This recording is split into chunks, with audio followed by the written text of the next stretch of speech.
continuer à pécher, faire ça au blé, et puis Jésus est venu mourir pour pécher. Mais on n'a pas besoin de changer. Mais ça l'église dit. Bonne question, chef. Non, il n'y a pas toute l'église qui dit même continuer à pécher. Ok, ça l'église dit. Parce que ma soeur, est-ce que l'église dit que les lois sont abolies? Les lois? Oui. Les lois ne sont pas abolies. Est-ce que les lois sont abolies? Les lois ne sont pas abolies. Mais ma soeur, la doctrine du christianisme, oui, on peut te dire, on est là tous les samedis, ma soeur, on parle à des chrétiens.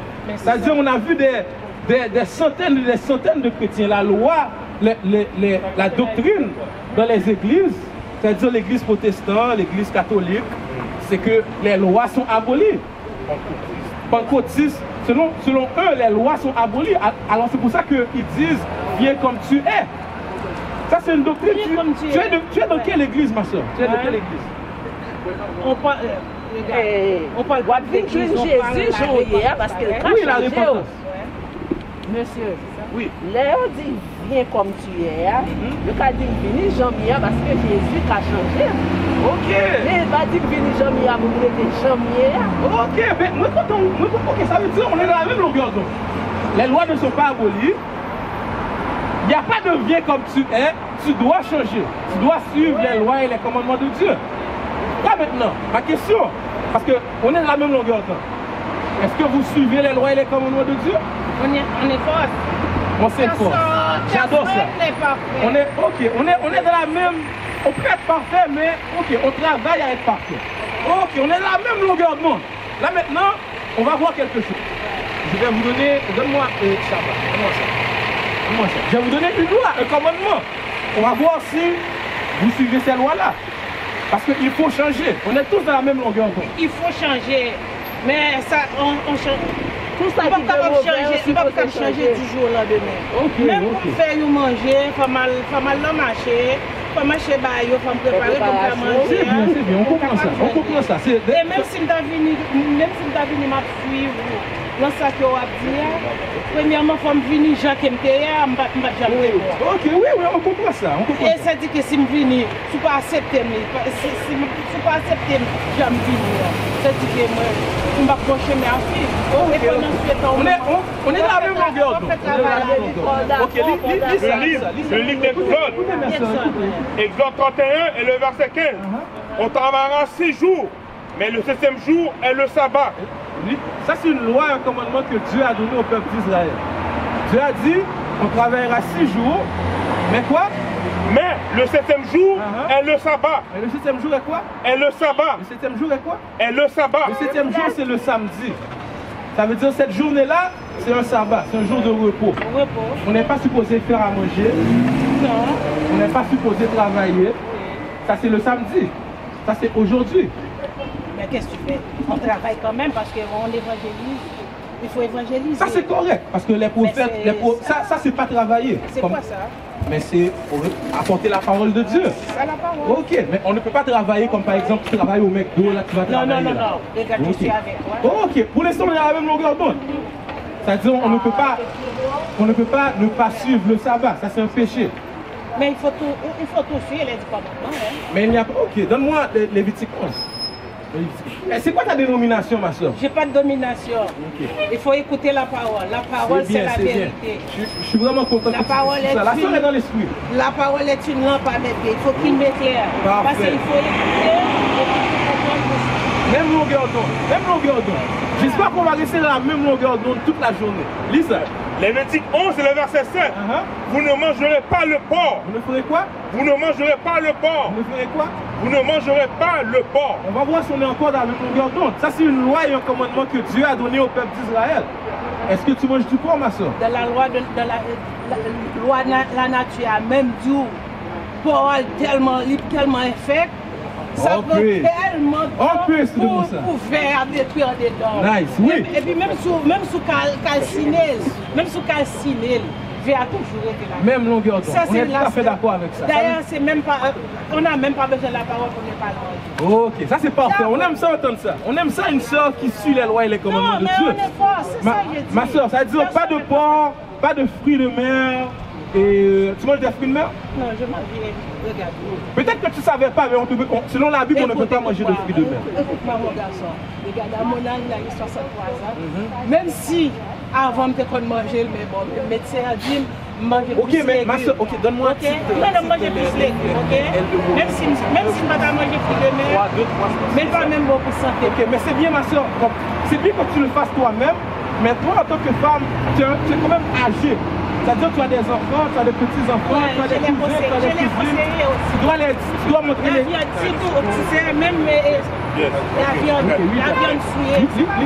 C'est ça, on est d'accord avec toi, lis ça, rapide. Le livre de Tite 2 et le verset 3 dit que les femmes âgées comme toi, ma soeur, doivent aussi avoir l'extérieur qui convient à la sainteté.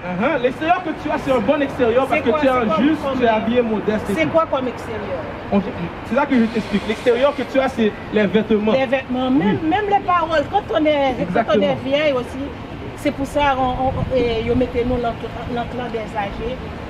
Parce que c'est nous-mêmes qui pouvons bailler comme modèle pour eux. Ok, c'est ça. Mais exactement, ça veut dire que c'est pas juste toi, en même temps, tu manges pas de... Mais écoute-moi, c'est pas juste comme toi, tu manges pas de fruits de mer, des affaires comme ça maintenant.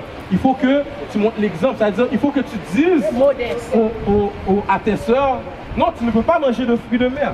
Non, tu ne peux pas manger de cochon. Il y a la même longueur d'onde. C'est ça. Ok, tu peux laisser ça. Va dans Jérémie chapitre 10 maintenant. On va voir si on va faire toute la journée à la même longueur d'onde. Ah, même si dis ça. Moi, je suis, pour l'instant, on est vraiment content avec toi, ma soeur. Mais la parole, c'est la parole. Ça reste toujours la parole. Exactement. Et puis, c'est parfait, c'est bien épuré. On a une soeur vraiment humble aujourd'hui. Non, on s'efforce à être humble. Parce que c'est Dieu seul. C'est Dieu seul qui est. Jérémie 10 et le verset 2. Ainsi parle l'Éternel. N'imitez pas la voix des nations. La Bible dit n'imitez pas la voix des nations. Les nations nous ont donné des idoles. Ils ont donné des traditions, des coutumes qui ne sont pas bibliques. Comme par exemple, ça c'est une idole. Le Jésus blanc qui est ici, sa description n'est pas dans la Bible. Sa description vient avec une doctrine qui est le christianisme d'aujourd'hui. La description de Jésus dans le livre de Daniel, dans le livre de Révélation, c'est un Jésus noir, couleur de peau foncée avec les cheveux crépus. Dans sa gloire, il a les cheveux blancs comme la laine. Lis ça. Ne craignez pas les signes du ciel, parce que les nations les craignent. Car les coutumes des peuples ne sont que vanité. On va voir une coutume que les peuples font. Montre-lui comment c'est important de savoir tout le fait que Jésus est noir. C'est pas important. Oui. Je vais finir de lire cette écriture-là, après ça je vais te montrer ça. Ma soeur, ni noir, ni blanc. On coupe le bois dans la forêt. Alors ça c'est une coutume. Ça dit, les coutumes des nations sont vaines, pas vrai? Là maintenant ça va décrire une coutume que les nations ont, que le peuple d'Israël, qui sont les soi-disant noirs, ont su aujourd'hui. Ça dit, on coupe du bois dans une forêt. La main de l'ouvrier le travaille avec la hache. Ça dit, on coupe le bois. On l'embellit avec de l'argent et de l'or. Alors on a fini de couper le bois. Là maintenant, on l'embellit avec de l'argent et de l'or. Ça veut dire, on le décore. On le fixe avec des clous et des marteaux. Ça veut dire, on rentre chez soi avec l'arbre qui est décoré avec l'or et l'argent, et on le fixe dans sa maison. On utilise un marteau pour le clouer. Ou bien de nos jours, on met un genre de truc pour qu'il reste là. Pour faire quoi? Est-ce que tu es capable de me dire c'est quelle coutume ça? Tu n'es pas capable de me dire c'est quoi? Ma soeur, tu es capable de me dire c'est quelle coutume ça? Tu vas pas dire c'est qui coutume? Non, mais ça c'est tout ça, ils organisent, ils font comme la vie. Ok, mais lui continue à lire, c'était tout? Bon. On le fixe avec des clous et des marteaux pour qu'il ne brûle pas. Alors un arbre qui est décoré avec de l'argent et de l'or, qui est chez toi et qui est fixé là. Ça c'est une coutume des nations. C'est quelle coutume ça aujourd'hui? C'est pas les Indiens qui... Non ma soeur, C'est quelle coutume? Noël ma soeur. Ça c'est une coutume vaine, ça c'est une coutume des nations. Oui, c'est Constantin qui ça qui t'est venu. Oui, est-ce que tu fêtes Noël? Non. Eh bien ma soeur, c'est vraiment bien ma soeur. Ça veut dire que tu ne fais pas... Attends ma soeur, tu ne fais pas Noël, Saint-Valentin, Halloween, jour de l'an. Ça c'est les hommes, c'est l'humain qui a planté ça. Parfait. Ça veut dire ma soeur, tu sais qui tu es, tu sais que tu es un Israélite. Tu sais que tu es un Israélite ma soeur? C'est ça. Je pense que Ok, ça c'est une connaissance importante à avoir. Suivre les commandements. C'est ça, il m'a dit. Exactement. Suivre les commandements, continuer à essayer d'atteindre la perfection. Mais est-ce que tu sais aussi, qu'est-ce que tu fais là? C'est vraiment bon parce que c'est enrichissant. Parce que moi là, je vais te dire franchement, et sincèrement, comme la religion, les religions, ça enseigne pas la Bible, ça explique pas la Bible. Il fait juste comme une braille de crâne, et puis toi, là quand même on rentre là, on pas chita, on pas de Bible là, on était dans l'ignorance. Et cette période dit, peuple a mourir faute de connaissances. Parfait, c'est exactement ce qu'on enseigne, ma soeur. C'est parfait. Oui, et ma soeur, je t'oublie pas. Encore 2 minutes avec elle et le château. Ok. Et attends, il y a un commandement, ma soeur, qu'il faut que je te montre. Parce que je sais que tu ne connais pas encore ce commandement-là. Mais on va espérer que, en le connaissant, tu le suives plus tard. Ok, dis ça. Espérons-le, si le Saint-Esprit. Nombre 15 et le verset 38. Parle aux enfants d'Israël et dis-leur qu'ils se fassent de génération en génération une frange au bord de leurs vêtements et qu'ils mettent un cordon bleu sur ces franges du bord de leurs vêtements. Tu vois ça, c'est de ça que ça parle, le cordon bleu avec une frange. Dieu a donné un commandement. Pourquoi ça va le dire? Lis ça. Quand vous aurez cette frange, vous la regarderez et vous vous souviendrez de tous les commandements de l'Éternel pour les mettre en pratique. Alors ça, c'est un pacte qu'on a avec Dieu, qu'on suit les commandements qu'il nous a donnés. Ouais. Ça veut dire, si un jour, là moi je suis un homme marié, si un jour je décide de tromper ma femme, je viens avec, je ne sais pas moi, une prostituée, quoi que ce soit, je vais enlever mon chandail, je vais regarder les franges, je vais faire, oh, je ne peux pas faire ça. Je ne peux pas faire ça. Je dois suivre les commandements de Dieu. Pour ne pas oublier. À chaque fois que je vais faire défaut, je regarde mes franges, le cordon bleu et je me rappelle. C'est ça, c'est un commandement que Dieu nous a donné. Mais des fois aussi, si We used to scream black power while Heron was pushed. But at the end of the day, nothing's in vain. IUIC has been given a vision. The tents of Judah has risen. Many has attempted the mission. Minor murmuring, omitting, and missing the mark. Just reading that he had the flame of fire in his eyes gave us the spark. We on Paul's mission. We out on the road, purple and gold. From Mexico, Cuba, Haiti, Ghana, Sierra Leone.